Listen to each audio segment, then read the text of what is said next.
masker kedua. Ya. Assalamualaikum warahmatullahi wabarakatuh. Auzubillahi minasyaitonirrajim. Bismillahirrahmanirrahim. Anak-anakku sekalian, khusus kelas 11, semua jurusan, pada hari ini kita akan melanjutkan materi pendidikan agama Islam dan budi pekerti, insyaallah.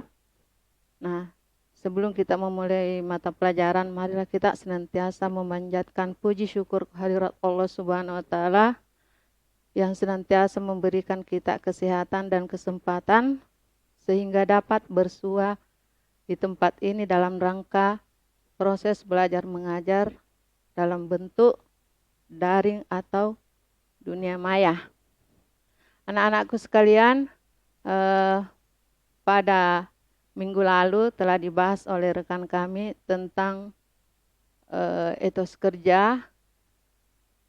Untuk kesempatan ini kami akan melanjutkan tentang etos kerja yang unggul dalam Islam.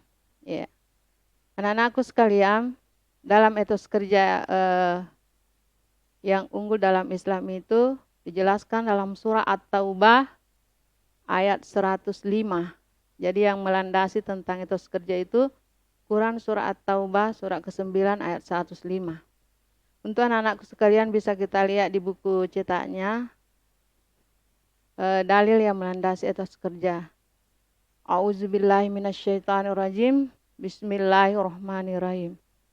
Wa qul i'malu fasayarallahu amalakum wa rasuluhu wal mu'minuna wasataradduna ila alimil ghaibi wasyahadati fayunabbiukum bima kuntum ta'malun.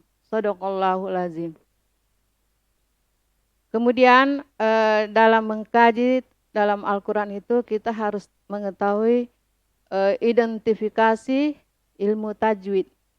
Ya, jadi ilmu tajwid itu adalah ilmu yang mempelajari tentang tata cara membaca Al-Quran dengan baik dan benar. Nah, dalam Quran surah At-Taubah ayat 105 ini ada beberapa kalimat yang wajib kita mengkaji kalimatnya.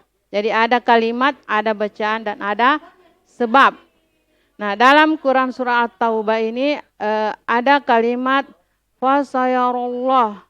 Ya, itu hukum bacaannya termasuk huruf lam dibaca tahfidz, artinya tebal. Sebab lafal zalala didahului dengan fathah.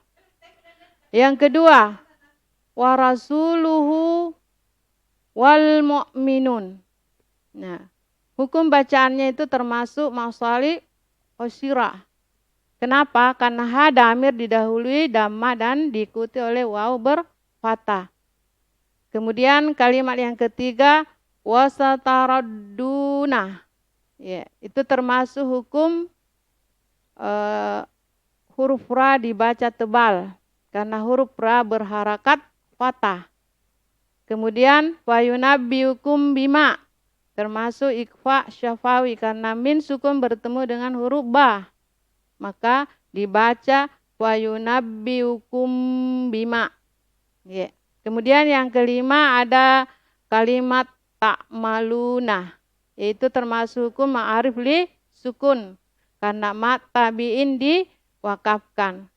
Kemudian setelah kita mengkaji tentang ilmu tajwid dalam Al-Quran surah At-Taubah ayat 105 itu harus kita mengerti arti kata per kata. Ya, jadi ada kata, ada maknanya. Dan ada juga terjemahan secara seluruhan. Ini per kata. Jadi ada kata wasayarallah. Maknanya Allah akan melihat. Ya, melihat itu termasuk Asmaul Husna dalam nama-nama Allah yang baik. Kemudian ada kata saturaduna, ya kalian akan dikembalikan. Maksud kata di sini kalian akan dikembalikan, karena kita ini hidup di muka bumi ini tidak kekal, tetapi akan dikembalikan di akhirat kelak. Kemudian ada kata ila alimil gaibi, kepada yang maha mengetahui yang gaib. Siapa yang maha mengetahui yang gaib itu adalah Allah Subhanahu wa taala. Kemudian bima kuntum ta'maluna, apa yang kalian kerjakan. Jadi sesungguhnya apa yang kita kerjakan senantiasa Allah maha melihat dan maha mengetahui. Olehnya itu anak-anakku sekalian, marilah kita senantiasa berlomba-lomba untuk mengerjakan dalam etos kerja yang unggul. Kemudian terjemahan secara keseluruhan. Diterjemahkan di situ bahwa dan katakanlah bekerjalah kamu, maka Allah akan melihat pekerjaanmu. Begitu juga Rasulnya dan orang-orang mukmin, dan kamu akan dikembalikan kepada Allah yang mengetahui yang gaib dan yang nyata. Lalu diberitakannya kepada kamu apa yang telah kamu kerjakan. Quran surah At-Taubah surah ke-9 ayat 105. Kemudian asbabul nuzul. Jadi asbabul nuzul artinya ini sebab turunnya suatu ayat atau suatu surah. Nah, dalam Quran surah At-Taubah ayat 105 ini tidak ada sebab khusus yang melatar belakanginya. Ya. Meskipun surah At-Taubah secara keseluruhan berjumlah 129 ayat, tetapi terdapat hanya yang perlu menjadi kesadaran bersama sebagai muslim agar tumbuh semangat juang yang kuat dalam bekerja dan beramal. Nah, etos kerja dan kerja keras inilah yang menjadi titik lemah umat Islam di hadapan umat lain. Kenapa? Akibatnya umat Islam seakan-akan menjadi mainan pihak lain dan tidak diperhitungkan dalam banyak percaturan dunia. Kenapa? Karena umat Islam mengetahui tentang hukum landasan segala sesuatunya, akan tetapi tidak dilaksanakan sesuai dengan ketentuan dalam agama. Contoh kecil misalnya, kita melihat ya seorang profesor ya menyandang gelar dengan ilmu yang tinggi, tetapi kenapa masih banyak yang melakukan korupsi, koruptor dan sebagainya, karena ilmu yang dia miliki itu tidak dilandasi dengan iman, sehingga dikatakan di situ hanya sebagai percaturan mainan di pihak lain. Olehnya itu anak-anakku sekalian, dengan adanya ilmu yang kita dapatkan, marilah senantiasa kita merealisasikan dilandasi dengan iman. Iya. Kemudian tafsir hadis, tafsir ayat. Iya, tafsir ayat. Jadi setiap ayat itu ada tafsirannya. Kemudian kenapa harus ditafsir? Agar pemahaman ayat dalam Al-Quran ini sesuai materi ajar lebih utuh dan berimbang. Maka perlu diperluas rujukan atau referensi yang digunakan dalam rujukan itu adalah kitab-kitab tafsir. Jadi kalau misalnya anak-anakku sekalian ingin ahli dalam mentafsir, silakan masuk di UIN, ambil jurusan tafsir bahasa Arab. Ya di situ ya. Ya jadi mentafsir dalam suatu ayat itu atau Quran itu tidak segampang yang kita lihat, tetapi harus memiliki ilmu nahwu dan sebagainya. Nah, kemudian berikut ini kandungan dari Quran surah At-Taubah ayat 105. Yang pertama, ayat ini memerintahkan kepada kaum muslimin agar melakukan amal saleh sebanyaknya. Ya, jadi amal saleh. Ya, jadi bukan amal salah, tapi yang dianjurkan di situ adalah melakukan amal saleh sebanyak mungkin, hanya karena Allah Subhanahu wa taala. Kenapa? Karena ada juga orang yang melakukan suatu amalan tapi tidak dilandasi dengan iman. Ya, contohnya misalnya kita sering menyaksikan ketika berinfak atau bersedekah itu dicantumkan nama, titel dan sebagainya dan besarnya yang disumbangkan. Nah, tetapi ada juga orang yang menyumbang hanya menyebutkan hamba Allah. Nah, jadi disitulah wujud bahwa kita itu beramal hanya Allah yang mengetahui. Tidak perlu disebutkan nama dan sebagainya karena Allah Maha melihat. Nah, sebab rangkaian amal saleh itu akan dilihat dan dinilai oleh Allah Subhanahu wa taala, Rasul dan orang-orang beriman. Ya, itu. Kemudian yang kedua, meskipun taubat sudah diterima, tetapi kita diingatkan bahwa waktu yang berlalu yang diisi yang aneka kedurhakaan dan kemaksiatan jangan sampai terjadi di masa kini dan masa depan. Kenapa? Karena masa itu ada 3. Ya, masa lalu, sekarang, dan yang akan datang. Nah, masa lalu misalnya kehidupan kita sangat tidak baik. Maka di masa ini yang kita jalani, disitulah kita bisa perbaiki. Jangan berangan-angan nanti masa depan baru kita perbaiki. Karena masa depan itu belum tentu kita dapat. Makanya di situ dikatakan waktu yang berlalu yang diisi yang aneka kedurhakaan dan kemaksiatan jangan sampai terjadi di masa kini dan masa depan. Sebab waktu tak mungkin kembali lagi, sehingga rentang waktu yang dan sedang dijalani akan diisi dengan aneka kebaikan dan tidak terjadi kerugian yang lebih banyak. Yang ketiga, hindari sikap merasa amalnya sudah banyak sehingga memperlambat langkahnya beramal saleh.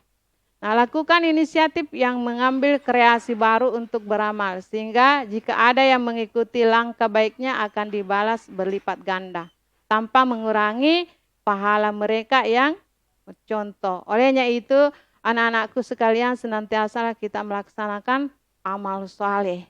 Ya, jangan amal salah. Ya, kalau amal salah itu tidak ada nilainya di dunia dan di akhirat. Olehnya itu anak-anakku sekalian, mari kita senantiasa melakukan kebaikan disertai dengan keikhlasan agar senantiasa mendapatkan amal di akhirat dan di dunia. Olehnya itu anak-anakku sekalian, senantiasalah bersikap merasa amal yang dilakukan itu dilihat oleh Allah Subhanahu wa taala. Sebesar biji zarah pun apa yang kita lakukan, apakah itu kebaikan atau keburukan, insya Allah kita akan memetik pahalanya di akhirat kelak. Kemudian yang keempat, mengingatkan agar tidak menyalahi aturan Allah Subhanahu wa taala, karena setiap amal akan diperlihatkan kepada Rasul dan kaum muslim di hari kiamat kelak. Kebaikan dibalas dengan kebaikan dan begitu pula sebaliknya. Akhirnya tersingkaplah aib dan celah mereka jika ada manusia yang beramal tidak sesuai dengan tuntunan dan tidak ikhlas kepadanya. Ya. Kemudian berikutnya, setiap manusia akan dikembalikan ke alam akhirat dan akan menerima balasan amalnya, baik dan buruk, sekecil apapun yang dikerjakan, sejalan dengan kadar keikhlasan yang dilakukan. Jadi intinya adalah melakukan sesuatu disertai dengan hati yang ikhlas. Iya, itu. Kemudian tidak merasa cukup dengan hanya melakukan taubat, zakat, amal saleh dan salat semata, melainkan juga harus melakukan semua hal yang secara maksimal dan unggul sehingga umat Islam memiliki karakter berbeda dibanding dengan umat lain. Jadi itulah salah satu 4 dari prinsip etos kerja atau tafsiran daripada etos kerja. Kemudian dalam Quran surah At-Taubah juga ada beberapa hadis yang diriwayatkan oleh Rasulullah SAW, bisa dijadikan sebagai dari doa, yaitu sebagaimana bunyi hadisnya, auzubillahi minasyaitonirrajim, bismillahirrahmanirrahim, an Anasin Maliki qala kana Rasulullah sallallahu alaihi wasallam yaqulu Allahumma inni a'udzuka minal azri wal qasali wal zubni wal harami wal zuhli wa a'udzubika min azabil qabri wa min fitnatil masihi dajjal wal mamati. Artinya, dari Anas bin Malik ia berkata, Rasulullah Shallallahu alaihi wasallam bersabda, "Ya Allah, sesungguhnya aku berlindung kepadamu dari kelemahan, kemalasan, sifat pengecut, pikun, bakhil, dan aku berlindung kepadamu dari azab kubur dan fitnah hidup dan mati." Jadi inilah salah satu hadis yang bisa kita pedomani dalam beretos kerja atau bekerja. Nah, ini ada beberapa berdasarkan isi dan kandungan hadis serta beberapa penjelasan sebelumnya, maka ada 8 nilai etos kerja muslim yang perlu menjadi landasan dalam bekerja dan beramal. Jadi ada yakin, optimis, kuat, rajin, berani, dermawan, bebas dari hutang, dan membangun jaringan luas. Jadi ada nilai etos kerja dan ada juga lawannya. Jadi kalau misalnya kita yakin, lawannya itu ragu-ragu. Jadi kalau orang bekerja lantas ragu-ragu, yakin dan percaya tidak akan mendapatkan hasil. Kemudian optimis, ya kita selalu optimis, jangan selalu pesimis untuk melakukan sesuatu. Kemudian kuat, punya kemauan yang kuat, jangan lemah. Ya.